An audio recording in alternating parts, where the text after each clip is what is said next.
é uma analogia já bastante conhecida da gente, bastante usada, inclusive para diversos assuntos, talvez seja mais adequada para o assunto que nós vamos falar aqui nessa noite. Imagine que uma simples lagarta pudesse saber e entender que ela viria passar por um processo de transformação intenso, profundo, e esse processo seria tão poderoso que iria lhe dar asas e um dia ela conseguiria até mesmo voar acima da copa das árvores. Como se ela pudesse entender, conhecer e entender essa realidade, como você acha que ela passaria a viver a partir desse momento? Será que ela não ficaria extremamente ansiosa e faria de tudo para abreviar esse tempo e ela passar para essa nova fase da sua vida? Deixa eu dizer uma coisa para vocês. O mundo está cada vez mais corrompido, mais pervertido, e apenas com a nossa força de vontade nós não vamos conseguir vencer esse mundo. A oferta e as possibilidades de pecado são cada vez mais abrangentes e mais atrativas, e o nosso coração é naturalmente inclinado para o mal. Eu sei que viver uma vida santa hoje está muito mais difícil do que foi viver uma vida santa quando eu me converti, há 40, 45 anos atrás. Eu tenho perfeita consciência a respeito disso. Contudo, em meio a esse contexto, a igreja ainda tem uma enorme responsabilidade. Apesar dos tempos terem se tornado muito mais difíceis, a nossa responsabilidade permanece. Nós temos uma missão que é conduzir as pessoas a Cristo, mesmo nesse cenário de um mundo que alcançou um estágio de degeneração sem precedentes. Nós temos uma missão de conduzir as pessoas a Cristo, discipulá-las e ensiná-las a guardar tudo o que Jesus nos ensinou. Eu não tenho dúvidas, essa missão ela é humanamente impossível de ser realizada. Mas a Bíblia, ela traz uma boa notícia para nós. O Senhor sabe que sem uma profunda transformação realizada em nós pelo Espírito, nós teremos uma enorme dificuldade para vivermos a vida cristã, para simplesmente sobrevivermos, quanto mais para pregarmos o Evangelho. Para pregarmos o Evangelho para nossas famílias, para nossos amigos, para entendermos a necessidade de termos amigos de oração, para discipularmos, para andarmos em vitória nesse mundo. E da mesma forma que um engenheiro ou administrador equipam e suprem seu time para realizar um trabalho, o Senhor sabe que nós precisamos de ferramentas e condições para realizarmos a sua obra. E essas ferramentas, a Bíblia é clara quando fala disso, são o poder e os dons do Espírito Santo de Deus. A verdade é que o Senhor tem reservado para nós um estágio de vida espiritual tão mais elevado do que o que temos vivido, quanto a diferença do padrão de vida de uma borboleta para uma lagarta. Lucas é autor de 2 grandes livros na Bíblia. Lucas escreveu o que ficou conhecido como o Evangelho segundo, de acordo com Lucas, o Evangelho que foi escrito por Lucas, e o livro de Atos dos Apóstolos. Ele começa o livro de Atos fazendo menção ao livro anterior, ao Evangelho. Então Lucas começa Atos capítulo 1, versículo 1, dizendo: em meu livro anterior escrevi a respeito de tudo que Jesus começou a fazer e a ensinar. No livro anterior, o Evangelho, Lucas descreveu o que Jesus começou a fazer e a ensinar. Mas as obras de Jesus eram tantas, tão intensas, tão gloriosas, que apenas um livro grande como o Evangelho de Lucas não a comportou. Precisou de um outro livro. E Lucas continuou redigindo a respeito do que Jesus continuava a fazer. Mas isso era só o começo. Então, nós lemos no livro de Atos. O livro de Atos começa registrando que Jesus ascendeu aos céus. E 10 dias depois, cumpriu sua promessa de enviar o Espírito Santo. Assim começa o livro. Jesus conclui essa parte humana da sua obra, a parte terrena da sua obra, e agora ele ascende aos céus, ele sobe aos céus. Se tivesse terminado por aí a história, nós hoje poderíamos dizer, tecnicamente, teríamos sido abandonados, mas a história não termina aí. Jesus cumpre a sua promessa e envia o Espírito Santo. E é aí que entra o nosso texto de hoje. Eu quero ler com vocês Atos, abra sua Bíblia em Atos, capítulo 2, vou ler a partir do versículo 14. Atos 2, 14. Dá uma abrida na sua Bíblia.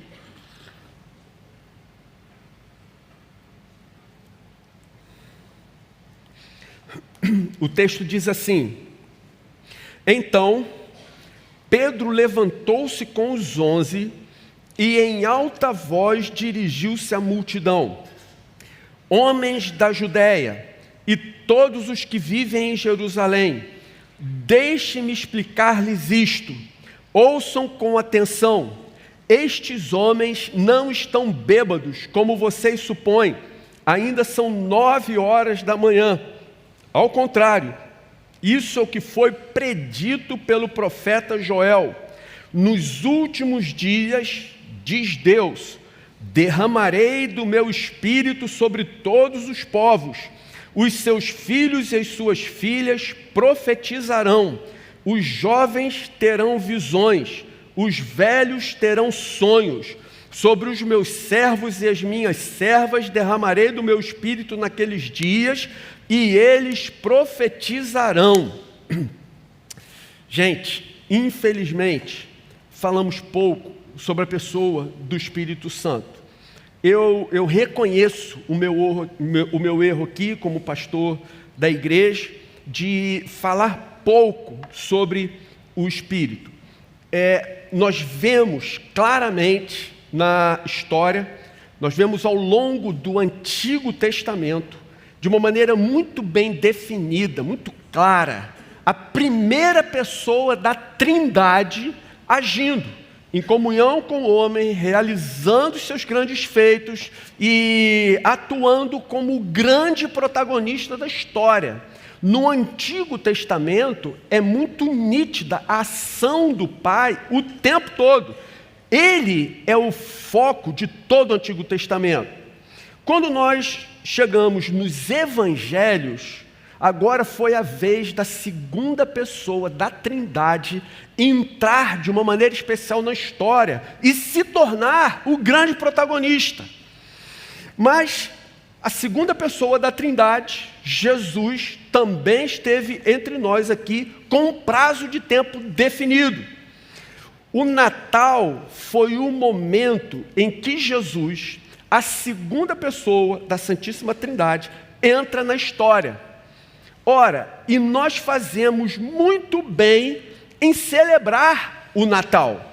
O Natal foi a chegada do Messias, foi a chegada de Jesus na terra. Mas Jesus volta aos céus e ensina aos seus discípulos: João 16:7, é para o bem de vocês que eu vou. Se eu não for, o conselheiro, o Espírito Santo, não virá para vocês, mas se eu for, eu o enviarei. Então, agora é a hora em que a terceira pessoa da Trindade, o Espírito Santo, é enviado. Agora a terceira pessoa chega. Deus tem, então, nos despertado para o fato, nesses últimos anos, de que devemos comemorar esse dia, o dia da descida do Espírito Santo, com a mesma alegria, o mesmo entusiasmo, a mesma energia que comemoramos o Natal. Vejam, o Natal foi a entrada de Jesus na história humana, de uma maneira palpável e clara. O Pentecostes foi o momento em que o Espírito vem. Então vemos o Antigo Testamento Pai, os Evangelhos Jesus, e após a ascensão de Jesus, a pessoa do Espírito Santo. É importante nós sabermos que o Espírito Santo, ele não é uma força. O Espírito Santo não é uma energia, o Espírito Santo não é uma sensação, ele não é uma influência. O Espírito Santo é uma pessoa, a terceira pessoa da Trindade Santa. O Espírito, assim como o Pai e o Filho, é onipotente, onisciente, onipresente e operou na criação, junto com as outras duas pessoas. Por se tratar da terceira pessoa da Trindade, o Espírito Santo deve ser igualmente reconhecido, cultuado, obedecido, amado e adorado. Portanto, uma vez que o Espírito Santo é uma pessoa, nós podemos e devemos ter um relacionamento pessoal com Ele. Gente, a descida do Espírito não foi um acontecimento corriqueiro, ordinário, banal. Foi algo aguardado com ansiedade ao longo de séculos. Vejam o que diz o profeta Joel, a promessa do derramamento do Espírito. Joel, capítulo 2, versículos 28 e 29. Depois disso, derramarei do meu Espírito sobre todos os povos. Os seus filhos e suas filhas profetizarão, os velhos terão sonhos, os jovens terão visões, até sobre os servos e as servas derramarei do meu Espírito naqueles dias. Os profetas anteviram o tempo que vivemos hoje. Eles não sabiam como seria isso, pois no Antigo Testamento era um privilégio grande demais, nobre demais, para eles ser escolhido por Deus para ser cheio do Espírito. Diante desse entendimento da grandeza do que é ser cheio do Espírito, pelos profetas e sacerdotes e servos de Deus no Antigo Testamento, eles tinham dificuldade para entender como então todo um povo, toda uma nação poderão receber tal distinção. E aí nós chegamos no Pentecostes. No Pentecostes, então, é o cumprimento da promessa. Da mesma forma que, quando nós falamos sobre a Páscoa e celebração de Páscoa, a Páscoa foi a libertação do povo de Israel do Egito no Antigo Testamento. E os judeus celebram a Páscoa ao longo de séculos, milhares de anos. A Páscoa tem sido celebrada. No entanto, na celebração da Páscoa, na festa em que os judeus celebravam a Páscoa, Jesus morreu na cruz e ressuscitou. Portanto, para nós cristãos, no mesmo dia em que os judeus celebram a festa da Páscoa, aconteceu para nós um evento incomparavelmente maior e mais magnífico do que a libertação dos judeus do Egito. Claro que a libertação dos judeus precisa ser celebrada e deve ser celebrada por eles. Nós também celebramos. No entanto, houve um outro fato muito mais sublime, muito mais poderoso e muito mais tremendo, que foi o fato do Messias ter morrido pelos nossos pecados e ressuscitado ao terceiro dia. Da mesma forma que numa festa judaica o Messias veio, morreu e ressuscitou, então numa festa judaica, o Pentecostes, que era a festa que marcava o início da colheita, o Espírito Santo foi derramado. Esse nome se perpetuou. Hoje, quando um cristão ouve falar de festa do Pentecostes, ele talvez nem precise saber que era uma festa judaica em que se celebrava, como falei há pouco, o início da colheita. Precisa realmente associar a esse fato grandioso, retumbante, magnífico, que foi a descida do Espírito Santo, a vinda da terceira pessoa da Trindade para estar conosco e habitar em nós. Portanto, irmãos, trata-se de um privilégio aguardado por séculos, da mesma forma que os profetas, da mesma forma que o povo de Deus esperou com ansiedade, esperou com imensa expectativa até o tempo em que o Messias veio. Assim também o Espírito Santo, o derramamento do Espírito, foi aguardado com atenção, com ansiedade, com imensa expectativa. As pessoas não conseguiam dimensionar, na verdade, o que aconteceria, o que estava para acontecer a partir do momento que o Espírito deixasse de ser dado individualmente para uns poucos privilegiados e se derramasse sobre todo o povo de Deus. As pessoas, os profetas, contemplavam esse tempo, mas eles tinham dificuldade de entender como de fato isso se daria e quais as consequências do fato. Da mesma forma que a vinda do Messias, apesar de predita e profetizada, pegou o mundo de surpresa, o derramamento do Espírito também surpreendeu a todos. Então, no dia em que os judeus celebravam a festa do Pentecostes, os céus se abriram. Atos capítulo 2, versículo 1 em diante. Chegando o dia de Pentecostes, estavam todos reunidos num só lugar. De repente, veio do céu um som, como de um vento muito forte, e encheu toda a casa na qual estavam assentados. E viram o que parecia línguas de fogo, que se separaram e pousaram sobre cada um deles. Todos ficaram cheios do Espírito Santo e começaram a falar noutras línguas, conforme o Espírito os capacitava. Gente, no Pentecostes, a promessa de derramamento do Espírito se cumpriu. E é nesse tempo privilegiado em que o Espírito Santo, prometido, aguardado, desejado mais do que qualquer tesouro, está acessível a gente comum como nós.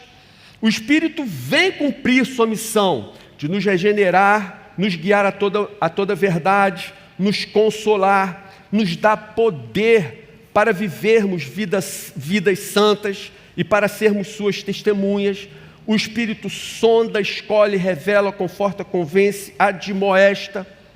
Mas afinal, qual a relação entre Pentecoste com a história da lagarta e da borboleta? E a grande transformação que Deus quer realizar em nós. Então, é nesse momento, gente, que se cumpre o que foi dito por João Batista, o batismo com fogo, Mateus 3:11. Agora é João Batista que está falando.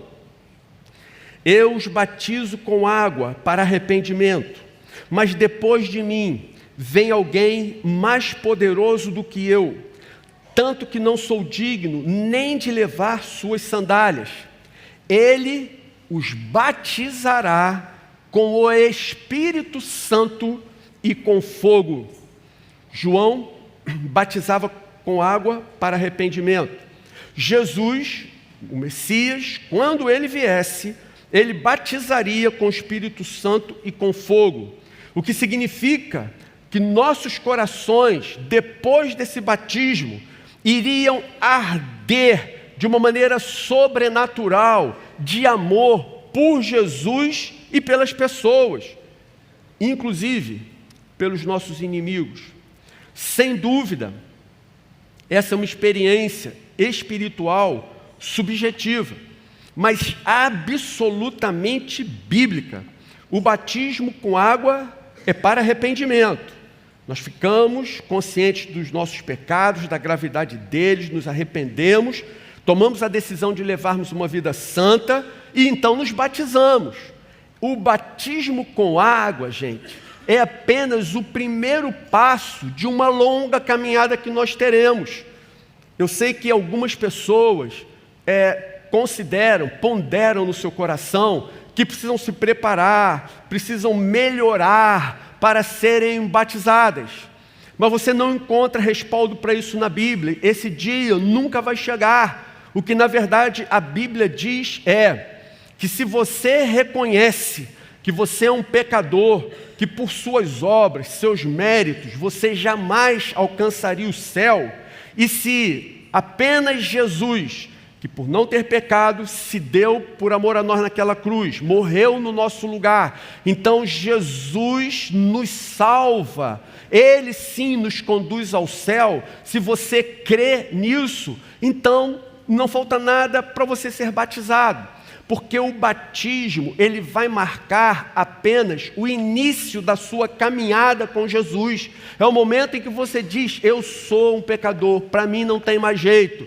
Ah, mas eu ouvi sobre o amor de Jesus, eu creio que no momento que Ele se deu naquela cruz, Ele levou sobre si os meus pecados, e apenas por isso eu vou entrar um dia no céu e eu verei o meu Deus face a face. Se você tem essa convicção, então vamos lá, se batize, e você dá o primeiro passo. Você começa agora uma caminhada cristã. Esse é apenas o primeiro passo da vida cristã. Ser batizado com o Espírito e com fogo é diferente. Significa que o Espírito nos concede a sua plenitude. Quando recebemos esse batismo com o Espírito Santo, quando somos batizados com esse fogo, a mente e o coração são enriquecidos com uma iluminação sem precedentes. O nosso entendimento das coisas espirituais, ele vai para um outro patamar, para uma outra dimensão completamente diferente, extremamente maior. Sua vontade de conhecer Jesus e ter intimidade com Ele se torna insaciável. Sua alegria em viver para Deus se torna uma alegria muito contagiante. Seu coração é tomado por um imenso amor a Deus, pelas pessoas, como dito há pouco, inclusive pelos seus inimigos. É um amor sobrenatural que é Deus quem despeja no nosso coração. Nós somos levados a um nível de fé, de confiança e de esperança até então desconhecidos, que nós nem imaginávamos que poderíamos alcançar. E a quem é dado tamanho poder espiritual? Irmãos, não tenho dúvida de afirmar, a Bíblia é contundente em relação a isso. Deus deseja conceder tal experiência, tamanho poder a todos os seus filhos, especialmente àqueles que o desejam pelos motivos corretos. Jesus diz, Marcos 16, 15, 17 e 18, vão pelo mundo todo e preguem o evangelho a todas as pessoas. Estes sinais acompanharão os que crerem. Em meu nome expulsarão demônios, falarão novas línguas, pegarão em serpentes, e se beberem algum veneno mortal, não lhes fará mal nenhum. imporão as mãos sobre os doentes e estes ficarão curados. Observa o que Jesus está dizendo. Vão pelo mundo todo e preguem o evangelho a todas as pessoas. Estes sinais acompanharão os que crerem. Ou seja, enquanto você vai pelo mundo pregando o evangelho, os sinais vão acompanhando você. Você vai caminhando, você vai vivendo e os sinais vão se manifestando. Você está indo, você está em missão, você está cumprindo a determinação de Jesus, você está espalhando a boa nova do reino por onde você está indo, então você pode contar com a manifestação sobrenatural dos dons junto a você, respaldando a sua mensagem, respaldando aquilo que você tem falado. Você parou, os dons vão cessar. Se você não está envolvido com a missão, se você não está envolvido com o chamado, se você não está preocupado em pregar o evangelho, por que esses dons se manifestariam na sua vida? Porque Deus lhe daria tamanha graça. Aqueles que, enquanto vão pelo mundo, cumprem a missão que Deus lhes deu, irão receber essa capacitação especial para realizar a sua obra. E isso, irmãos, eu quero assegurar a vocês. Nós começamos falando sobre a analogia da lagarta e da borboleta, e em seguida falamos que vivemos em um mundo cada vez mais difícil, mais degenerado, mais pervertido, mais resistente às coisas espirituais e à mensagem do Evangelho. Mas então, chegamos num ponto em que eu quero afirmar com toda a segurança a vocês que Deus não nos enviaria para uma obra tão grande sem nos capacitar, sem nos prover das ferramentas necessárias, das condições que precisamos. Deus não nos enviaria sem nos dar esse poder e os dons do Espírito Santo. Por isso Jesus foi claro com seus discípulos. Logo no início, você vê Jesus, no início do livro de Atos, você vê Jesus dando uma orientação também muito clara e muito contundente aos discípulos. Ele diz, olha só que coisa interessante, ele já tinha mandado, lá no final do Evangelho, que eles fossem pelo mundo todo pregando o Evangelho. Acabamos de ler o texto que Jesus faz isso. Mas no início do livro de Atos, agora Jesus diz, permaneçam em Jerusalém. Permaneçam em Jerusalém. Vocês vão sair, mas não saiam ainda. Vocês têm uma missão, mas não comecem a cumpri-la já.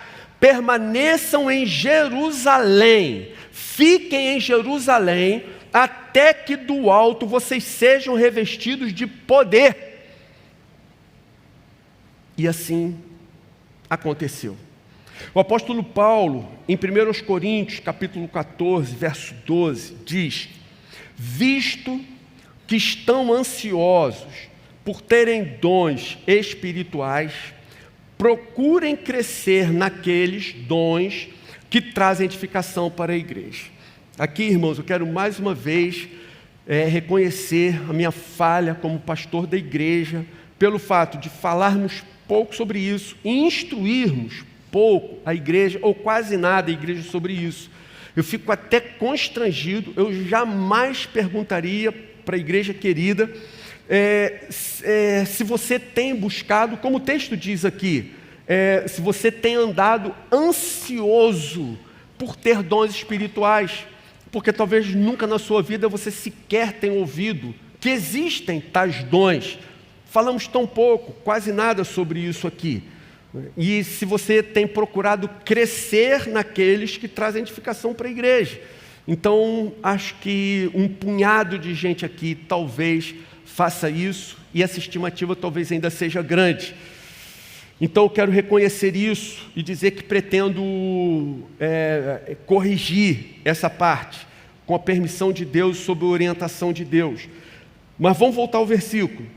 Visto que estão ansiosos por terem dons espirituais, procurem crescer naqueles que trazem a edificação para a igreja. Vou aplicar a gente aqui. já que nós ansiamos, pelo menos deveríamos ansiar, por coisas espirituais maiores, grandiosas, magníficas, indizíveis, concentrem-se em fazer o que é proveitoso para a igreja. Foi isso que o apóstolo Paulo ensinou. Procurem crescer naqueles dons que trazem edificação para a igreja.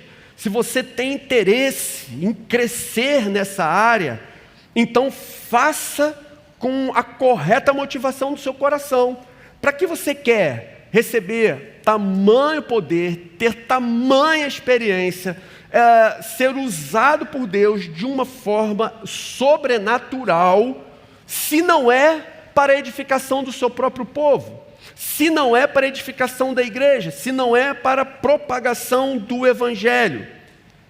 Podem ter certeza, Deus nunca concederá assunção e seus dons para alguém ficar no sofá de casa, jogando videogame ou maratonando na Netflix. Mas Deus capacitará alegremente todo aquele que se dispuser a realizar essa obra magnífica para a qual Deus tem nos chamado. Como conseguir esse batismo com fogo, essa unção? Como ter essa experiência? Irmãos, a verdade é a seguinte: eu posso comprar conhecimento teológico. Eu pago uma escola, não preciso nem ser crente para isso.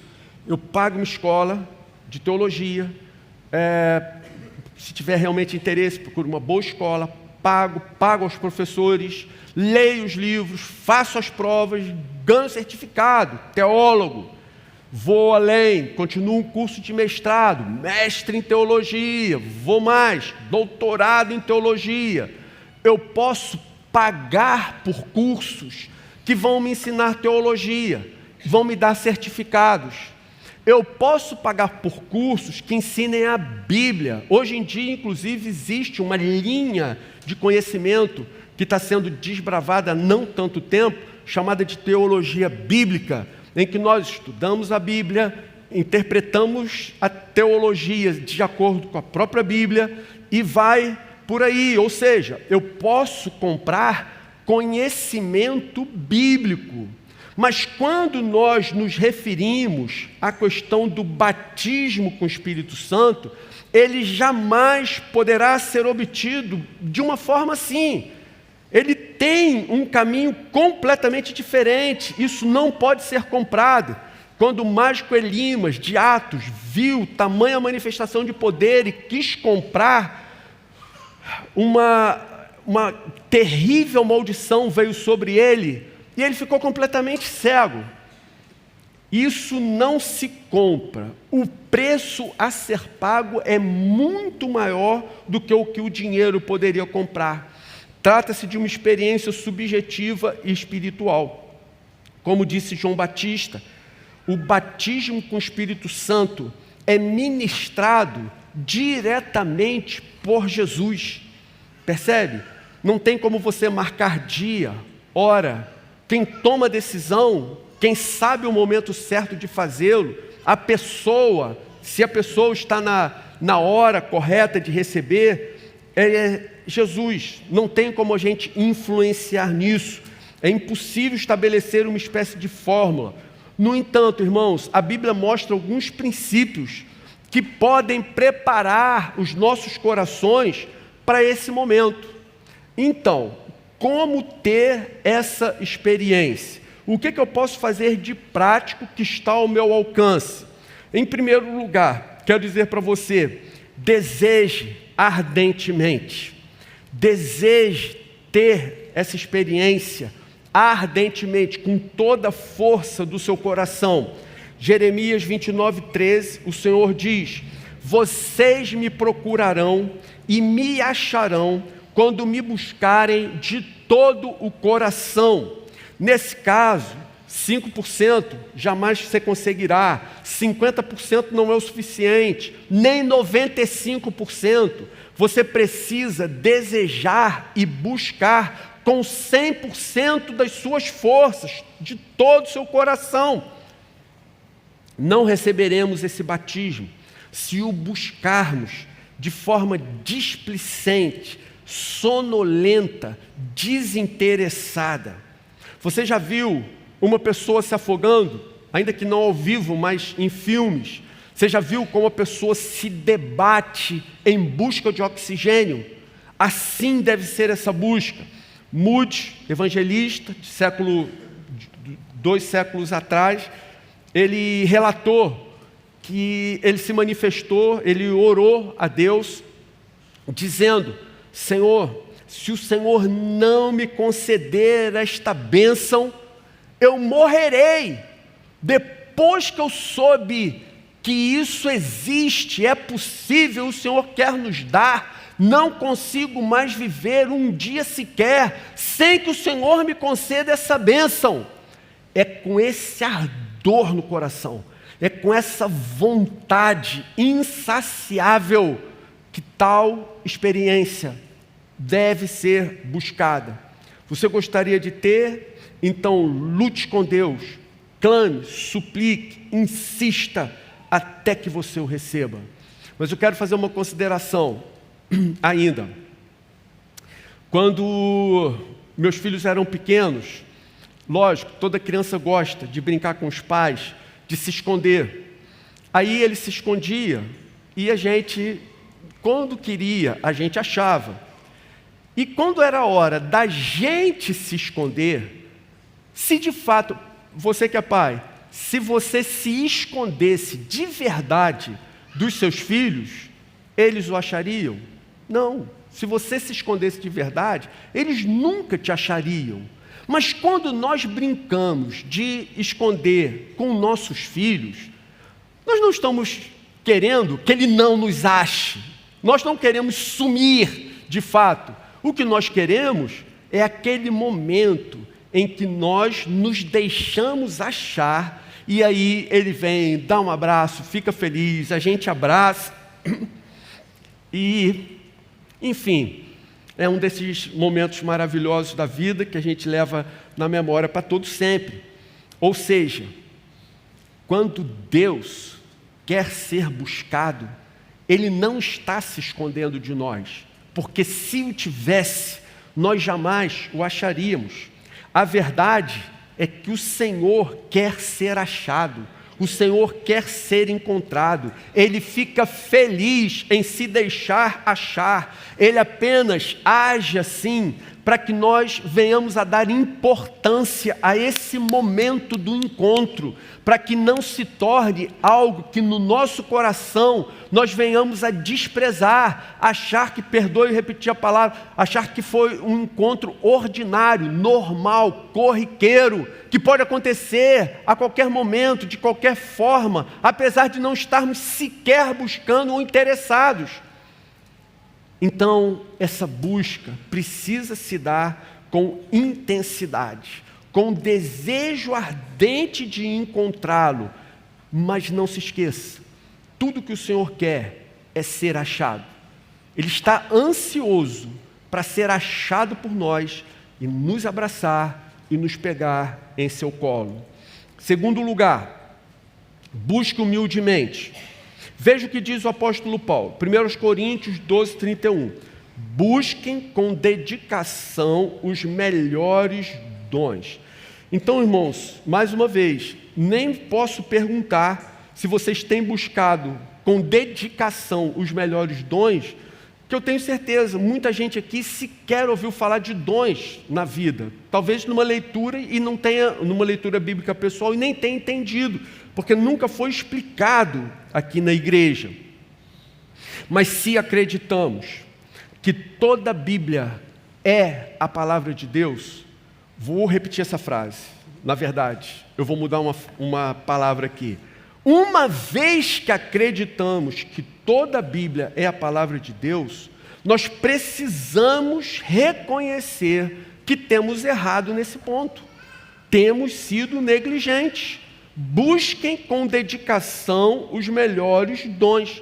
Talvez alguns pensem que o que receberam até aqui, a minha experiência, talvez alguns pensem, então vou falar o que talvez alguns estejam pensando. A minha experiência com Jesus, de conversão, foi tão boa, tão tremenda, estou tão feliz, tão em paz com Deus, que estou completamente satisfeito. Eu tenho convicção da minha salvação, eu tenho convicção de que me tornei filho de Deus, o Senhor me adotou, e isso me leva a uma condição de não apenas de satisfação, no sentido de me sentir pleno e cheio, mas me leva a uma situação de acomodação, me leva a uma zona de conforto. Mas a verdade é que nunca deveria chegar o momento em que um cristão diz: chega de Deus, já tenho o suficiente, não preciso de mais. Então, irmãos, ousem ir para o próximo patamar da vida espiritual.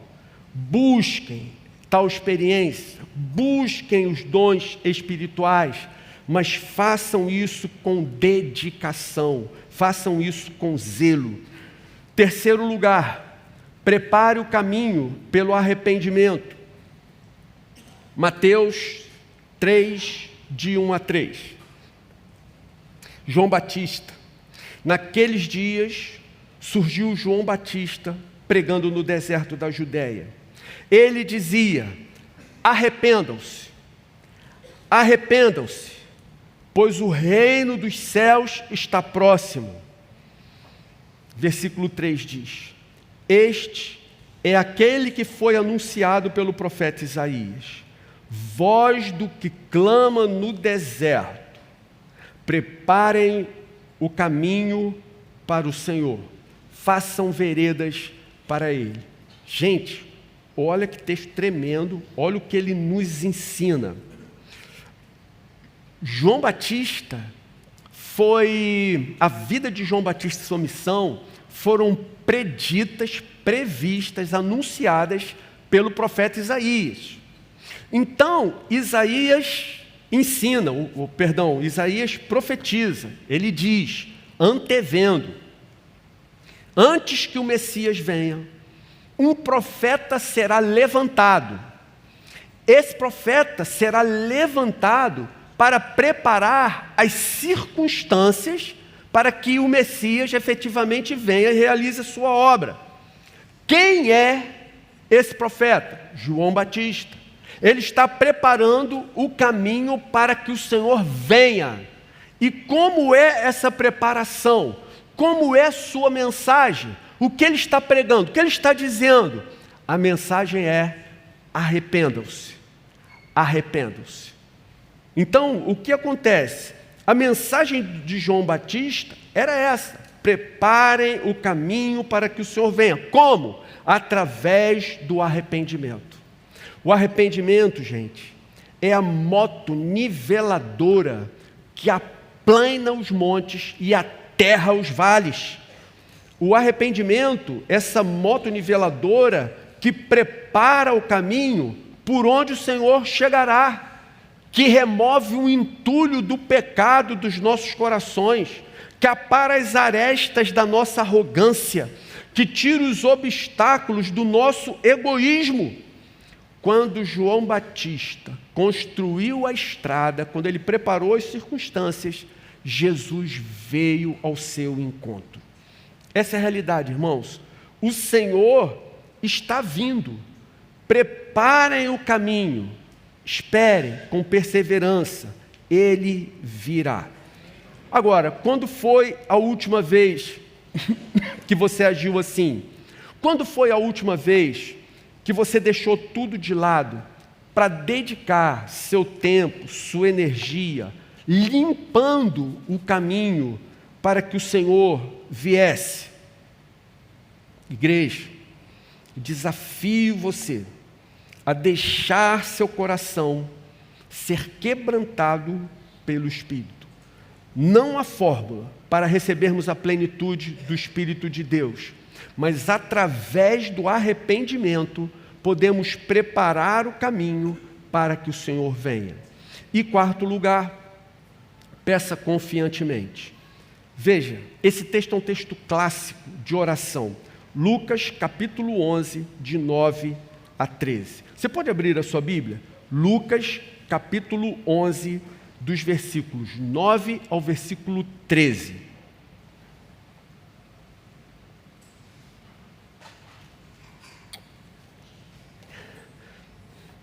O texto diz assim: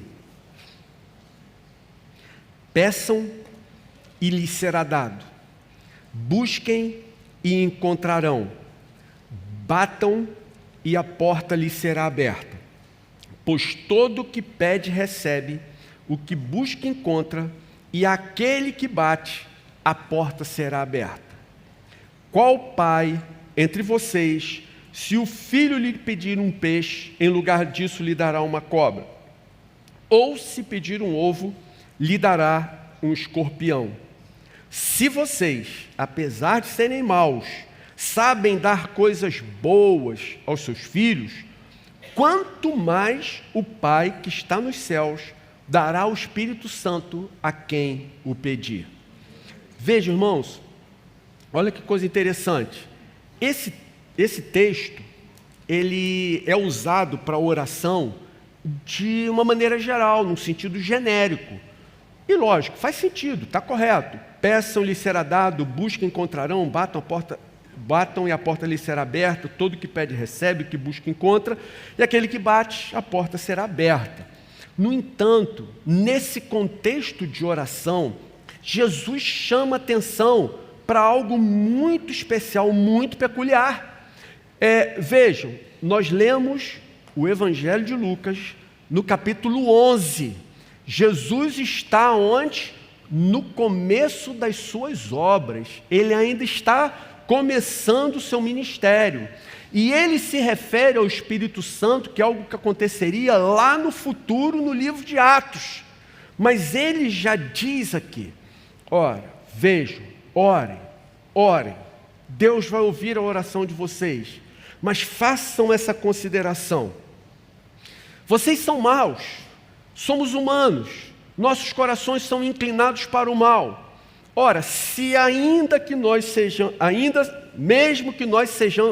mesmo sendo maus, nós tratamos bem dos nossos filhos, cuidamos deles da melhor forma possível, e ainda que eles queiram coisas ruins, nós os protegemos do perigo, os livramos do mal, e nós damos coisas boas aos nossos filhos.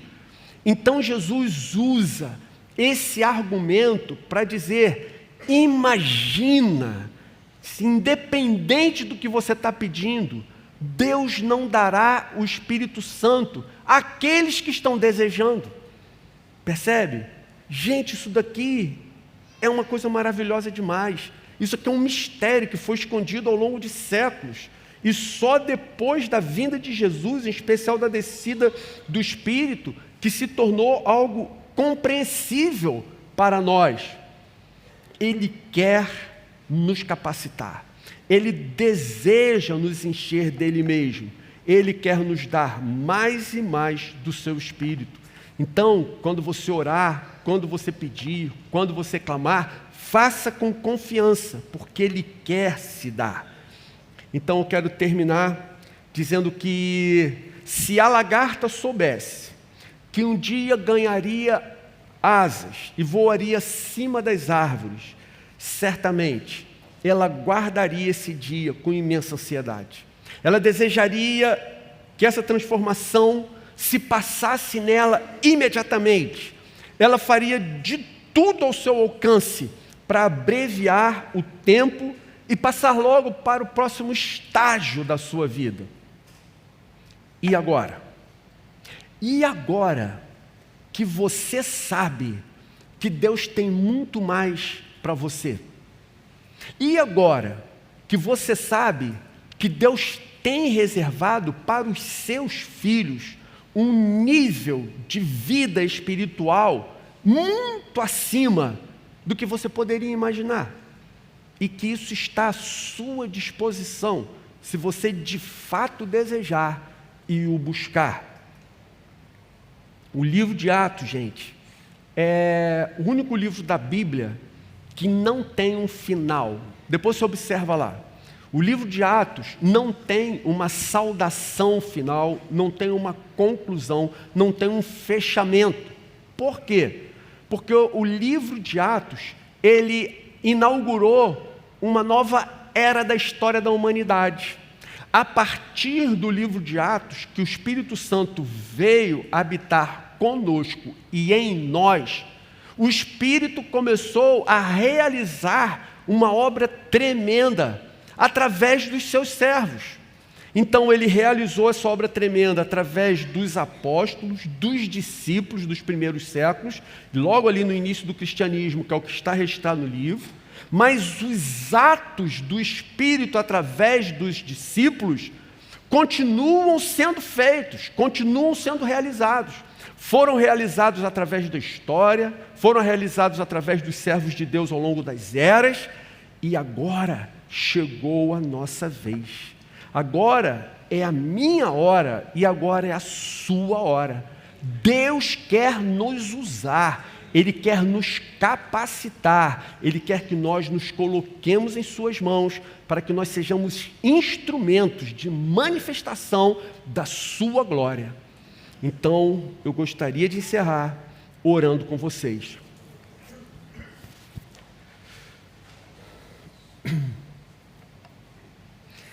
Senhor querido, o mundo está mais degenerado e pervertido, mais corrompido a cada dia.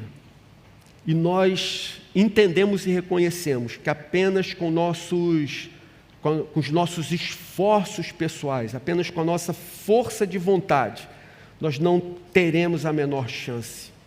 Nós queremos não apenas nos envolver, mas nos comprometer com a sua obra, Senhor, de resgatar seus filhos e filhas que ainda se encontram na escuridão.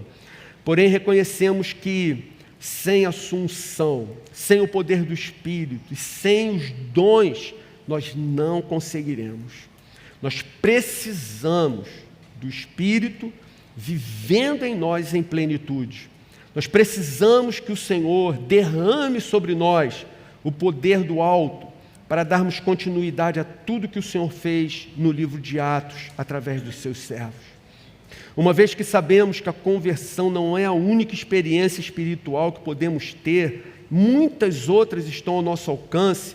Senhor, por favor, tira de nós toda acomodação, gera em nós desconforto, de maneira que em nossos corações haja um desejo insaciável de buscarmos uma vida cheia do Teu Espírito, Senhor. Faz assim, nós pedimos e agradecemos em nome de Jesus. Amém.